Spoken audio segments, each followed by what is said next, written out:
paz y bien, santa alegría. Nos ponemos en la presencia del Señor, en el nombre del Padre, y del Hijo, y del Espíritu Santo. Amén.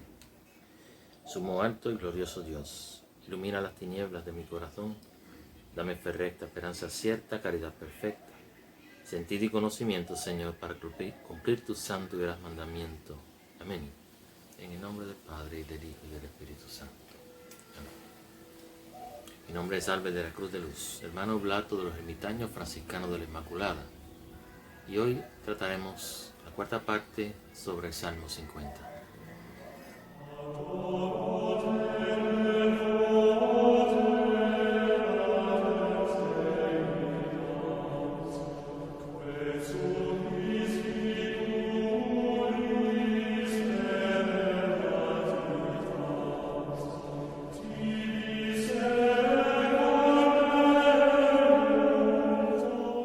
De regreso. Bien, vamos inmediatamente a tomar la lectura. Nos habíamos quedado en el Salmo, en el versículo 14. Estamos leyendo la Biblia, Sagrada Biblia, Torres Amat, edición 1950, tomada de la original de 1825, si no recuerdo mal, que es una traducción de la Vulgata, primera traducción de la Biblia en latín. Bien, estamos haciendo un estudio sobre el Salmo 50. Nos habíamos quedado la última vez en el Salmo número 13, ya entrando en el terreno de la gracia. Pero seguimos hilando sobre la culpa y el pecado de David, el pecado contra Urías, que de suyo fue un pecado contra Dios. Discutimos la relación que hay entre este salmo y el salmo anterior, Salmo 49. Hablamos de los pecados en los que entró David contra Urías, obviamente, y con Betsabé.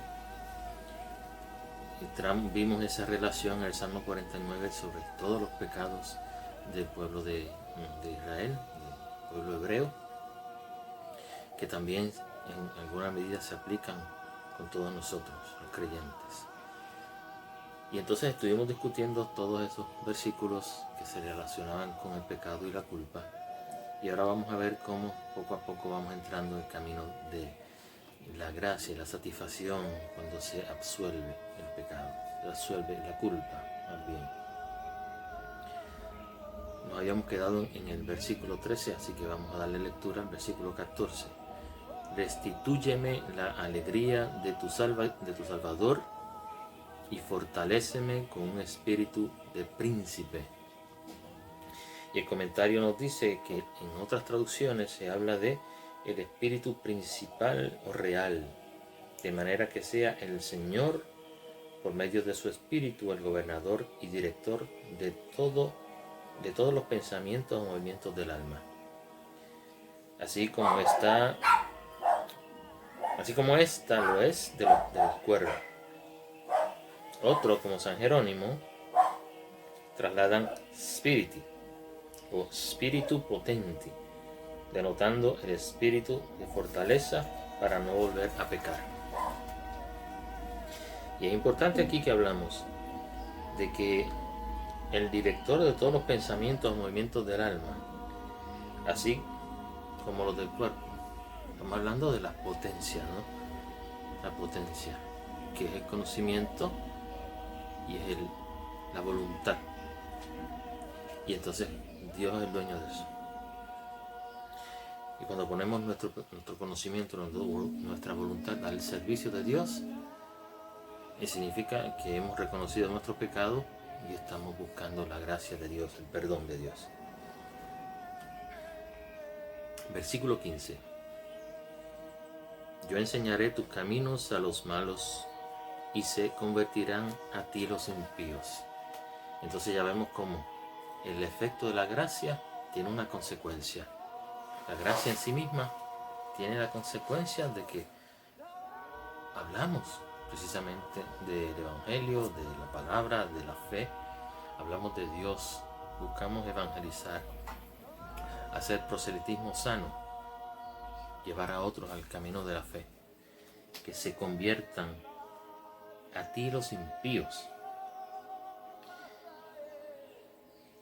enseñar los caminos a los malvados, los caminos de Dios a los malvados. Eso es un efecto de la gracia. Cuando estamos en gracia, buscamos llevar a otros al mayor bien posible.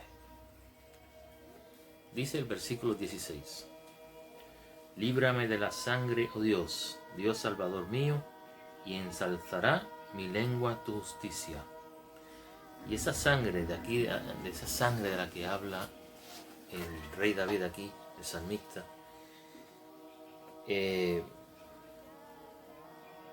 lo que dice líbrame de la sangre, lo que está pidiendo es que lo libre del castigo que merece por la sangre de Urías.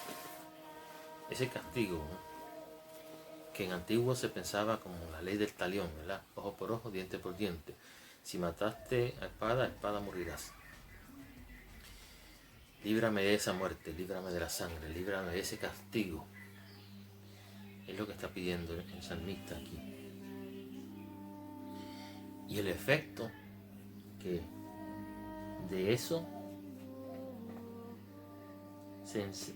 mi lengua ensalzará tu justicia, porque veré que a pesar de que mi pecado, un pecado grave, fue contra el Altísimo, que es eterno, por consiguiente la culpa se hace eterna, tiene un verdadero sentido de justicia cuando Dios, perdonando ese pecado desde la eternidad, lo limpia, y entonces mi lengua proclamará esa justicia, y yo hablaré de las bondades de Dios, de la justicia de Dios. Oh Señor, dice el versículo 17, tú abrirás mis labios y publicará mi boca tus alabanzas. Y ya estando en gracia, ya siendo perdonado, ya estando absuelto de la culpa, no voy a hacer otra cosa que glorificar y alabar a Dios. Y lo importante aquí es que el salmista reconoce que ese movimiento de alabanza surge de dentro del surge del corazón, del alma del ser, de la persona. Porque dice, tú abrirás mis labios.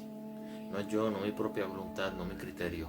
No, Dios abrirá mis labios para proclamar su alabanza. Así que es un efecto de algo externo a mí, pero que está dentro de mí. Que Dios mismo y su gracia que me santifica, que me limpia del pecado. Que lo que hace no es otra cosa que limpiar, valga la redundancia, el alma que está manchada por el pecado, porque ya la gracia de Dios y el perdón de los pecados está ahí en el sello indeleble del bautismo, porque es el bautismo lo que perdona los pecados. Reconocemos eso, lo decimos en credo, el bautismo para el perdón de los pecados. Entonces el perdón de los pecados en la reconciliación lo que viene haciendo es que limpiar el sello indeleble del bautismo que había quedado manchado por el pecado, y la reconciliación lo que hace es limpiarlo. Aquí reconocemos por medio de este versículo que es Dios quien hace eso, porque Él abrirá mis labios. Que si tú quisieras sacrificios, ciertamente te los ofrecería, mas tú no te complaces con solo holocaustos. Y aquí vamos a trasladar a holocausto, que es lo que se usaba en aquel tiempo como sacrificio externo, que había explicado en el video anterior. Aquí vamos a tratarlo también como actos de religión meramente exteriores. Igual que aquellos sacrificios que eran meramente exteriores, voy a cumplir con la ley que me exige un sacrificio si hago tal cosa. Entonces pues yo expío mis pecados con la muerte de un cordero sin mancha. Así se hacía en antiguo. Por eso es que Jesús viene a ser el Cordero de Dios que quita el pecado del mundo. Él es el Cordero sin mancha. Y Él es el que, su sangre es la que nos santifica. Y ya no la sangre de los corderos, de los animales que se sacrificaban para expiación de los pecados. Pero entonces ese sacrificio no es el que Dios quiere. Porque esa sangre no expía todos los pecados. Esa relación ese acto exterior que se hace sin que haya una conversión interior, un proceso de arrepentimiento interior, un dolor por el pecado y una contrición, un deseo ferviente de no pecar más, que parte de adentro. Entonces eso que parte de adentro hace efectivo el sacrificio, que en este caso sería la penitencia. Entonces ese acto exterior, ese acto religioso que Dios no le agrada, sí se agrada de él si parte del arrepentimiento. Eso es lo que viene, lo que supone en la reconciliación la reparación por la falta. Y es la parte que a veces no se predica mucho sobre ella y desconocemos. Pensamos que vamos a la reconciliación, el sacerdote nos absuelve una vez nosotros confesamos y se acabó. No, el sacerdote impone una penitencia que hay que cumplir en reparación a los pecados cometidos. Usualmente esa penitencia debe ser consecuente con la gravedad del pecado, porque bueno, la realidad es que no va del todo a cubrir y a reparar el daño. Hay muchas veces que no se podrá. Por eso es que tenemos que buscar la forma de ofrecer nuestro sufrimiento, ofrecernos y hacer penitencia y mortificación. No nos quedemos solamente con la penitencia, hagamos cosas, hagamos otras cositas. Yo escuchaba hace poco un sacerdote que decía, báñese con agua fría, ahora en tiempo de penitencia, aunque tenga calentador, duerma menos, esas horas que pierda de sueño, dedíquelas a la oración. Hagamos penitencia, hagamos mortificación, busquemos la forma de agradar a Dios por medio de ello y con eso rectificar y reparar de alguna forma la culpa de nuestros pecados. Por ejemplo, si no pueden hacer un ayuno durante el tiempo de Cuaresma, pues por lo menos evitemos alimentos que nos gusten, comemos alimentos desabridos. No nos demos gustos, vamos a sacrificarnos un poco como parte de esa parte importante, valga la redundancia, de la reconciliación, que es cumplir la penitencia o reparar el daño.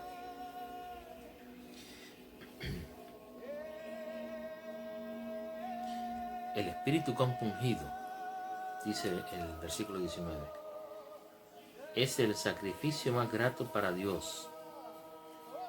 No despreciarás, oh Dios, el corazón contrito y humillado. Aquí es que tiene ese enlace entre no querer el sacrificio, el holocausto o la acción religiosa exterior, mas sí el corazón contrito. Este es el enlace de un versículo con otro. Dios lo que busca es la reparación del pecado por medio de nuestra contrición. El arrepentimiento es necesario, muy necesario para que el perdón se dé.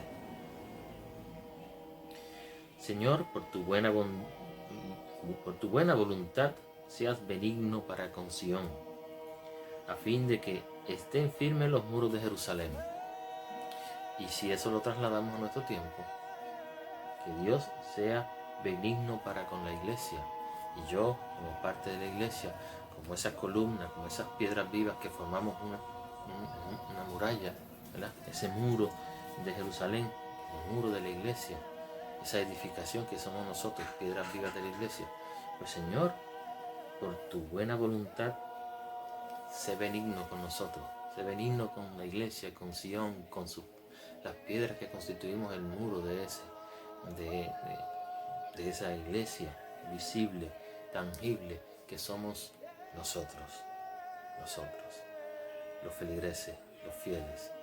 Y con ello también incluimos a los clérigos, no solamente los seglares, sino también los clérigos. Entonces aceptarás el sacrificio de justicia, las ofrendas y los holocaustos. Entonces serán colocados sobre tu altar becerros para el sacrificio, o víctimas que te sean agradables.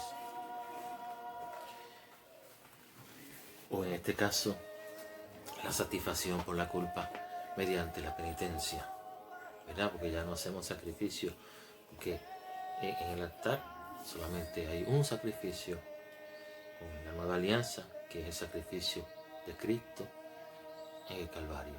Y los sacerdotes ofrecen ese sacrificio, ese mismo sacrificio, no otro distinto. Así que nuestro sacrificio es nuestra mortificación, nuestro trabajo por tratar de rectificar o reparar el daño causado por nuestro pecado, se une al sacrificio de Cristo.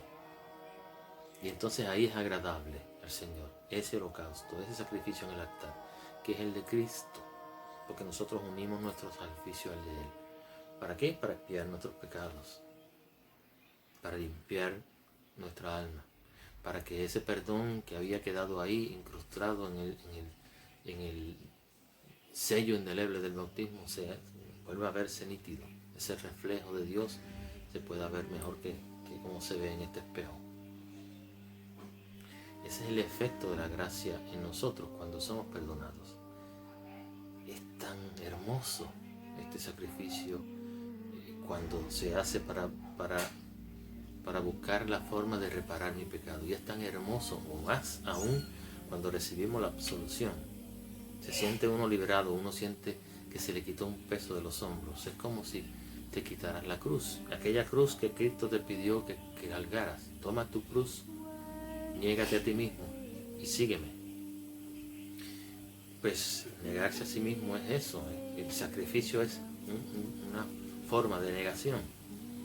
Por eso es que la penitencia, la mortificación implica cosas que realmente me desagraden o me cuesten. El amor, decía Santa Teresa, duele. Santa Teresa de Calcuta. Hay que dar hasta que duela, ¿verdad? Pues hay que darse precisamente hasta el dolor. Porque Jesús se dio con mucho dolor, muchísimo dolor, por ti y por mí. Pues tenemos que pagar de alguna forma, ser recíprocos con ese sacrificio de Cristo, uniendo el nuestro a ese que Él por nosotros hizo para nuestra redención. Y la rectificación, la reparación del pecado, el cumplimiento de la penitencia pretende hacer eso. Pero a veces el sacerdote pues nos da una penitencia que pareciera muy sencilla. Ve frente al Santísimo y rezo un Padre Nuestro, un Ave María y un Gloria. Y a veces pensamos que con eso ya se borraron mis pecados. Se borró la culpa, ya voy directo al cielo. No necesariamente. Si yo reconozco que mi pecado implica mucho más, pues voy a buscar la forma de reparar. No significa que estas oraciones no tengan el poder sanador de reparar. Claro que lo tienen. Y muchísimo más. Un Ave María bien hecho puede salvar la vida de una persona. Un Padre Nuestro bien hecho puede salvar una nación completa. Ciertamente sí. Un Gloria es una alabanza a Dios para el bien del mundo entero. Claro. Yo no estoy negando eso. Pero yo tengo que también rectificar de mi parte, de algo que se desprenda de mí, dar de mí para que ese acto corredentor que hacemos en la penitencia realmente sea efectivo para mí y para las almas del purgatorio. Así que busquemos la reparación y mantengámonos en gracia. Es hermoso estar en gracia y a veces no valoramos eso. Estar en gracia implica estar en el cielo, aquí en la tierra. Así que practiquemos la penitencia durante este tiempo de Cuaresma en preparación a la Pascua. Y ojalá que todos en Pascua lleguemos a la Pascua de la resurrección en gracia de Dios, sin pecado y sin culpa. Paz y bien y santa alegría.